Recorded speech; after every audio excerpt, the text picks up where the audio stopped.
first time that I encountered God's servant, that I encountered the voice and the ministry, was in 1999. A friend of mine was in Lasso. He brought a tape home. And coincidentally, the same week, my brother, he brought a tape player home. And I listened to it. The title of the message is, "What Wisdom Is This?" And the second one is, "The Fear of God Engenders Prosperity." I listened to those tapes. I was stunned. What stunned me was the audacity of utterance. I've never heard anybody speak like that in my life, with such boldness. It was such an audacity of utterance. It was such an audacity of faith.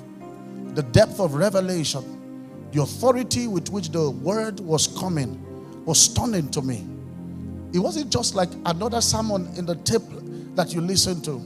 It was a voice carrying light. From that day, something in me jumped out.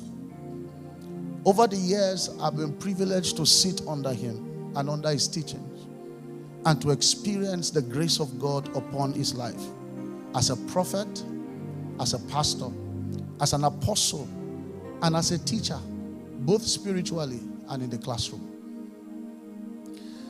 I remember an encounter I had in 2019. There was a tragic fire incident in my house. I will say this because of some people who probably don't think there's anything called spiritual fatherhood. So, I had a dream. And in the dream, he appeared to me in the dream. And all he said was, "The ship may wreck, but there will be no loss of life." He said it 3 times. And that was all. I woke up, I prayed, labored over it, I went to sleep. The next day, I went for a mission. And I was in another state. It was 9 p.m. I heard the voice of God say to me, "Go home." I said, "It's too late because I'm preaching the next morning." At 11:15, I heard, "Go home." I said, "No, I'm preaching 7 a.m. Then 11 a.m., the final time I will hear that voice, "Leave where you are."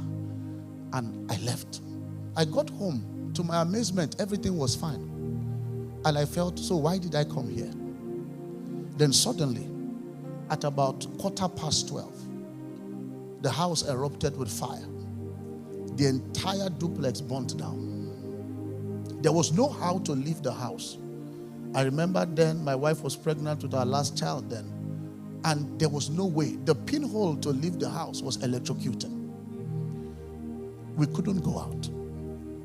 Then people were blasting generators. People couldn't hear us. And we couldn't get any help. Then a man was coming from work at about that time. He came to see the neighbor. He was an engineer. And he left his house with tools that could open windows without knowing that he was going to be on a mission. Then the neighbor and him came in. And that was how we were rescued. At that time, we were close to fainting because the entire place was filled with smoke. And we were just in God's hand. That must have been the ministry of angels. Remember a day before, the ship may wreck, but there shall be no loss.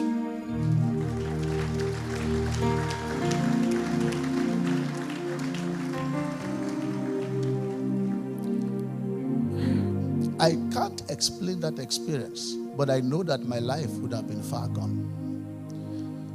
That experience reminded me again that God truly sends people, not merely for preaching, but for preservation, for direction, and to protect destiny. Today, I stand publicly grateful, sir, for the opportunity and the privilege to ever meet you. We are grateful. We are grateful, sir. We are grateful.